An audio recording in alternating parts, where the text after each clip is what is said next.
It's just another day in the life as a military wife. And this week I want to talk a little bit about military spouse appreciation day, which is this week. And I covered that a little bit last year, but I'm also going to cover motherhood, Mother's Day coming, and some insight on, life in general. It's going to get a little bit more personal today about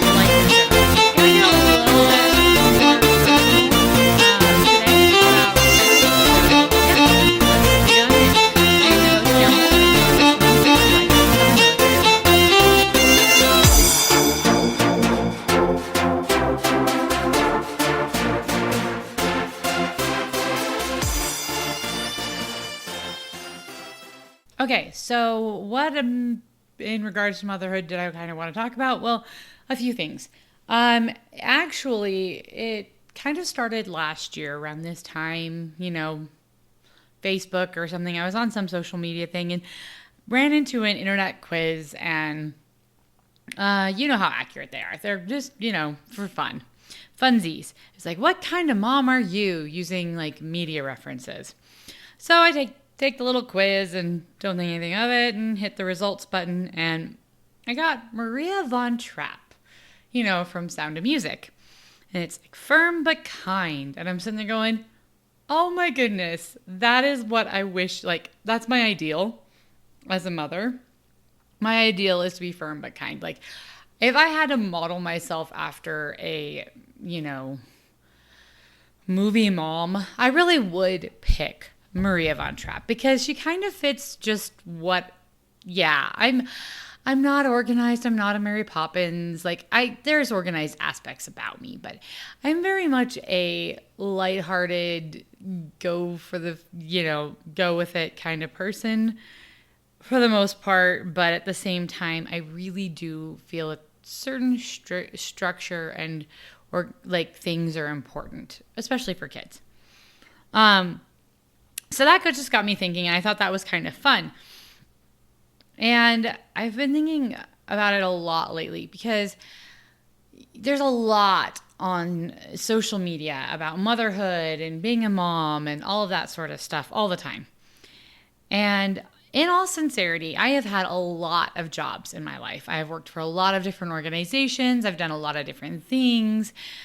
And motherhood is by far the hardest job I have ever had. However, it is also the most rewarding. I am so grateful to be a mom. I really, truly am. I always wanted to be a mom growing up as a kid. I just always kind of wanted that. I very much am a people person. I really do love taking care of things and people and helping people. And so just motherhood was always something that was something I aspired to. But as I got older, got into college, started looking for careers and other things like that, I realized that I had all these educational and career aspirations and goals too. And I got to a point where I realized that some of these career aspirations, these goals, these things I dreamed of doing also would make it harder for me to be a mother. And I had to stop and think about it. And I had to think, okay, do I really want to pursue this? And I had to kind of reevaluate what I wanted in my life, what I felt was going to bring me joy, bring me happiness and fulfillment. And that was hard. That was really hard to realize that in some ways I couldn't have everything. And so I had to decide what was the most important to me. At the same time, I was still single. I had this goal of wanting to have a family, but I hadn't found a guy yet. I hadn't found my wonderful husband, who I now have, but I hadn't found him at the time. And so I got to this point where I'm like, you know what? I'm going to pursue career goals that will leave me open to being able to have a family. And I did that, and I pursued that, and I did that for a couple of years. and just nothing.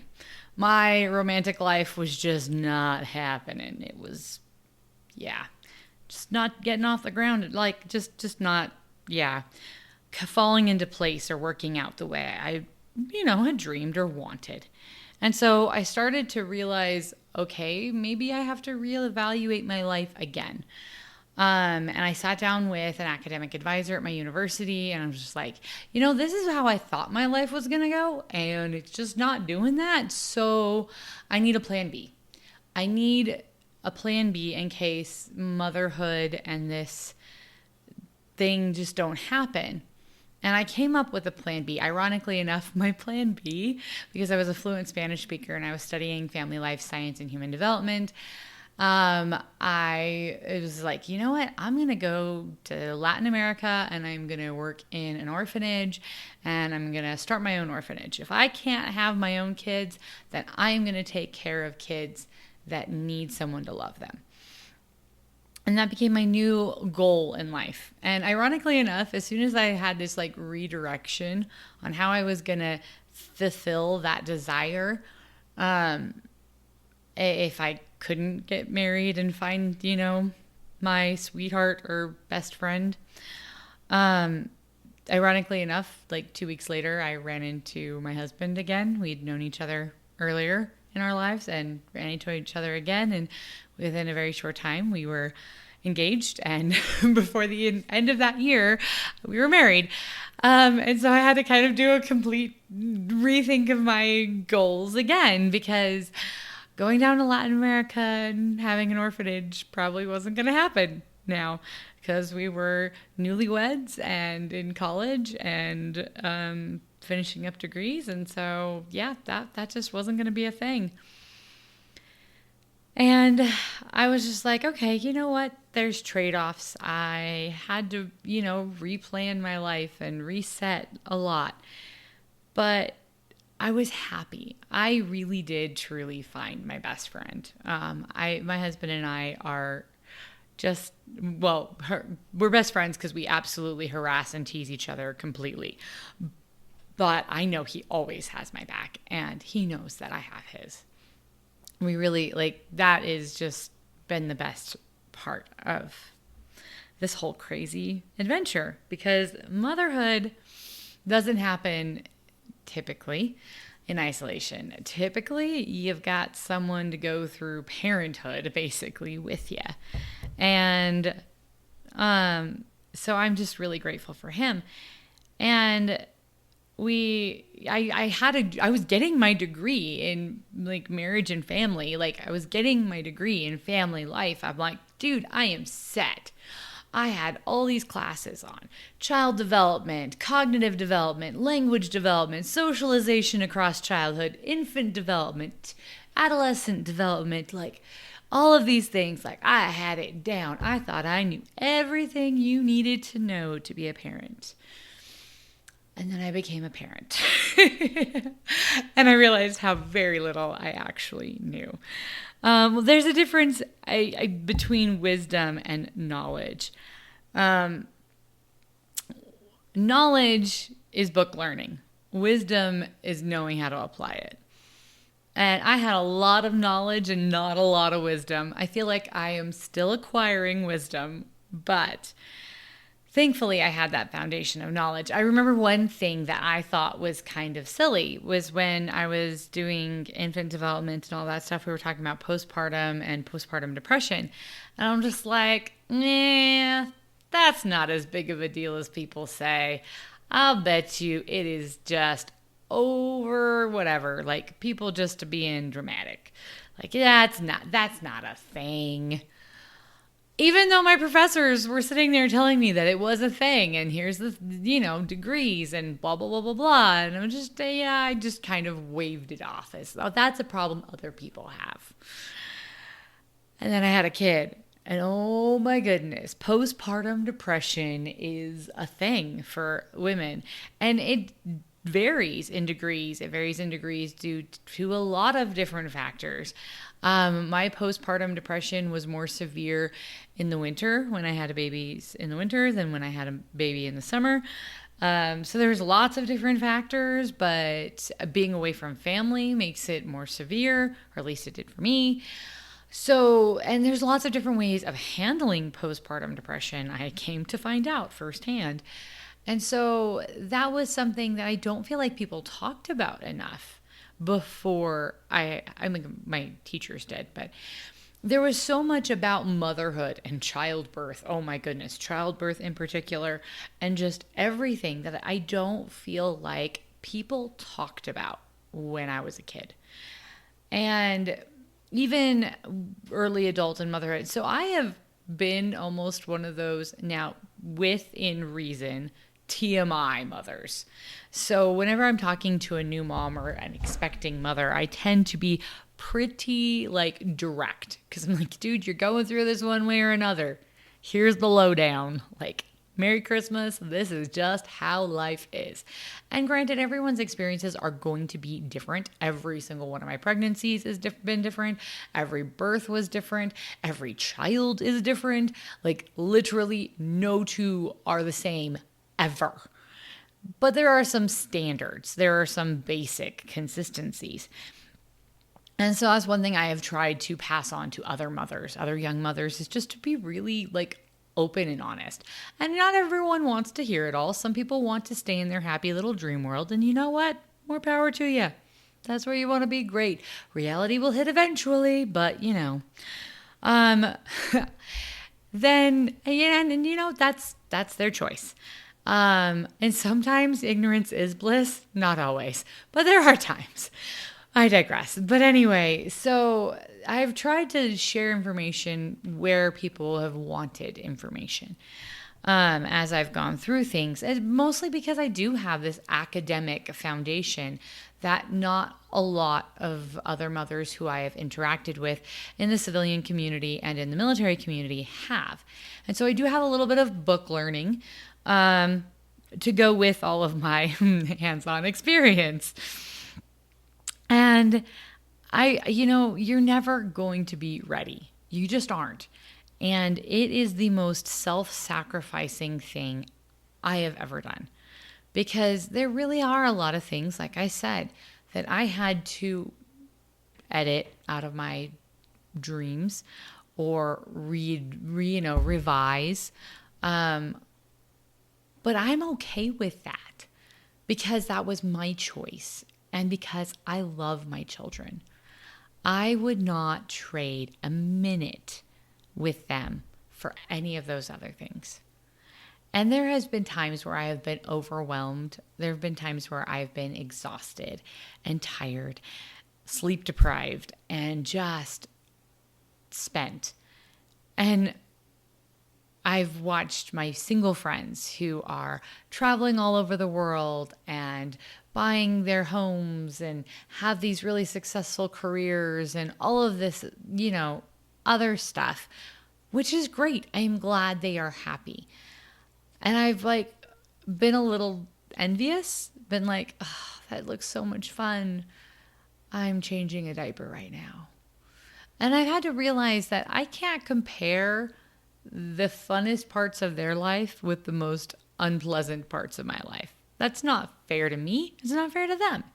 Because conversely, I've had a few of those friends say that they would trade a lot of that, almost all of that, to have what I have, to have 3 kids who snuggle with me and give me hugs and kisses and draw me pictures and try to make me scrambled eggs. That was this morning. One of my beautiful little children, wonderful children. We're teaching our kids how to cook. They know how to make scrambled eggs, and I came down this morning and they had attempted to make scrambled eggs. They'd put too much milk into the scrambled eggs, and so the eggs kind of boiled. I ate them anyway because they were made with love. And that's the important thing. That's what matters. It is not easy. I cannot count the amount of times that I have had a child walk in on me while I was going to the bathroom and I just wanted to be left alone. But at the same time, I still love them. I do. I really do. And they're growing up way too fast. And that kind of takes me to my next point, which is you're never off the clock. That's why this job is so hard. That's why motherhood is so hard.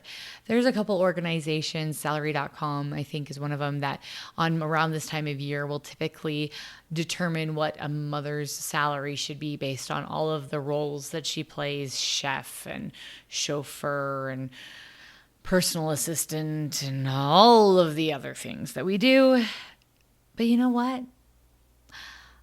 Yeah, that's part of the trade-off. It's a job and you're not off the clock.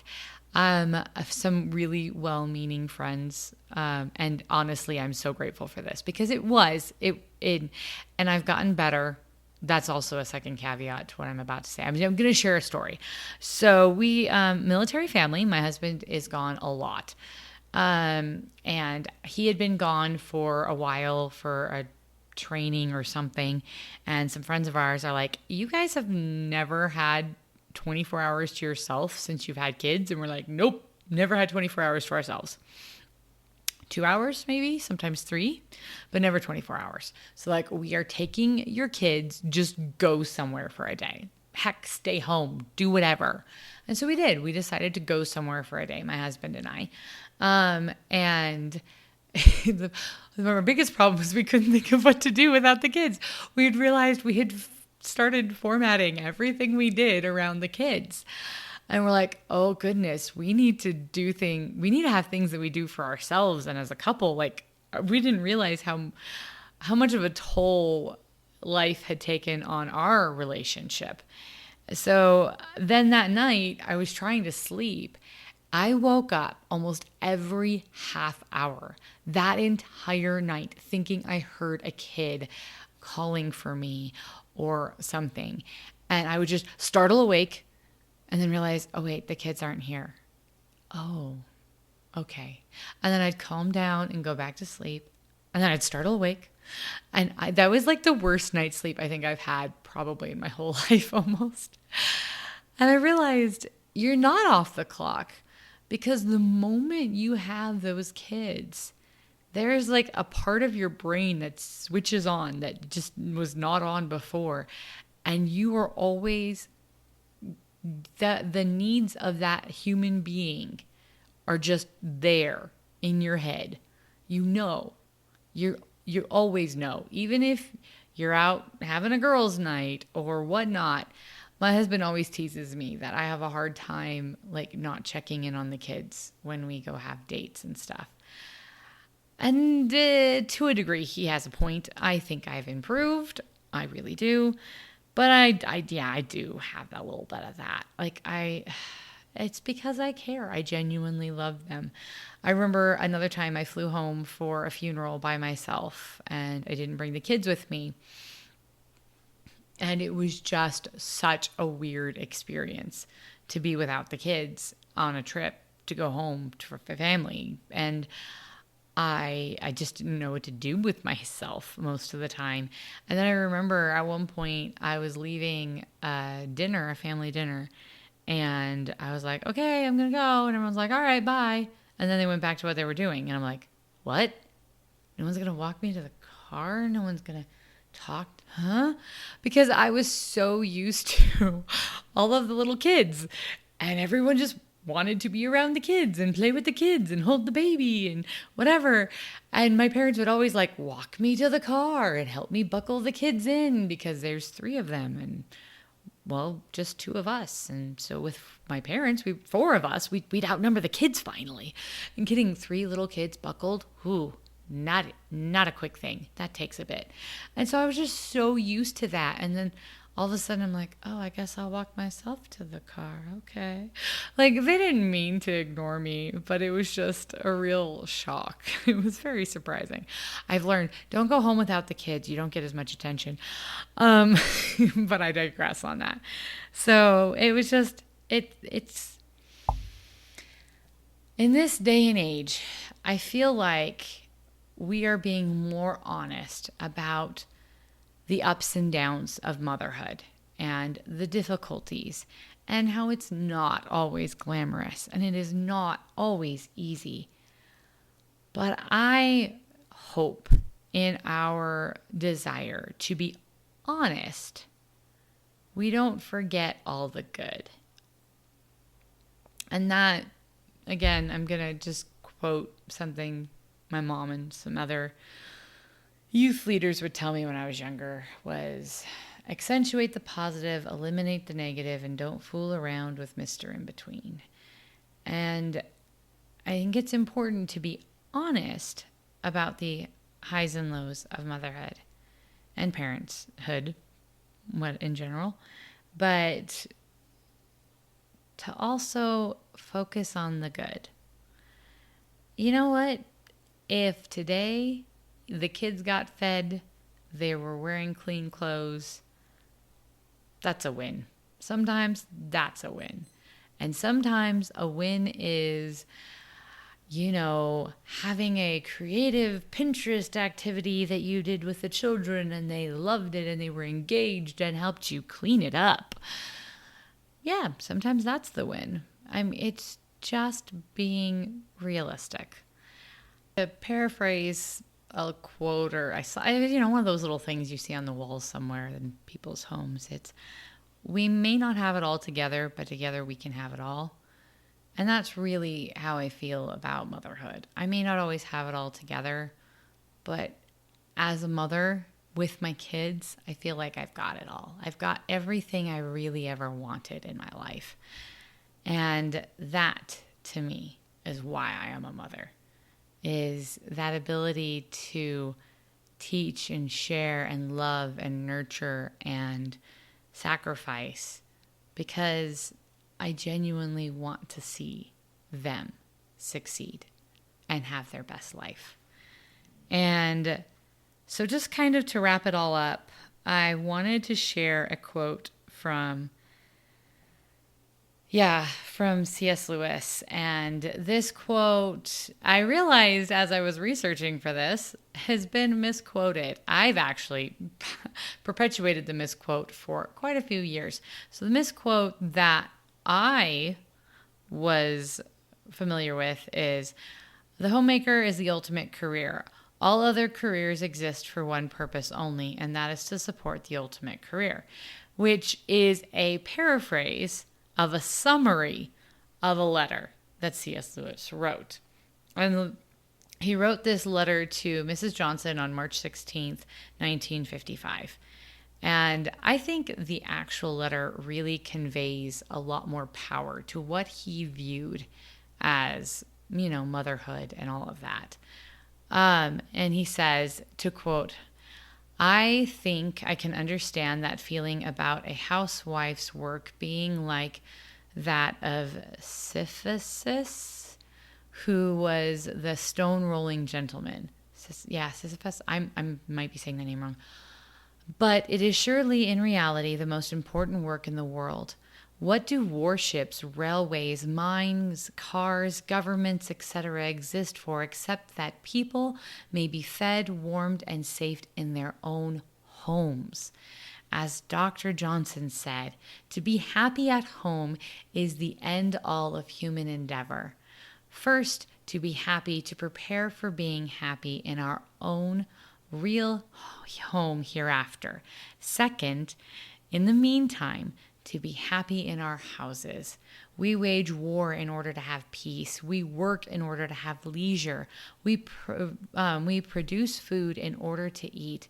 So your job is one for which all others exist. And I just, when you actually put the real quote out there, it is a lot more powerful than the misquote. And it's true. Really, everyone wants to have a happy home life. Everyone wants to have a home that they feel at peace and welcome. And so the heart of the home is really what's so important. And yes, I've given up a lot of career opportunities to be a stay-at-home mom for years with my kids. I have altered my career pursuits and personal endeavors so that I can be a mom to my kids. And you know what? I am totally okay with that. Because when it comes down to it, my home, my family, my kids are why I do everything. And to me, that's why everything else matters.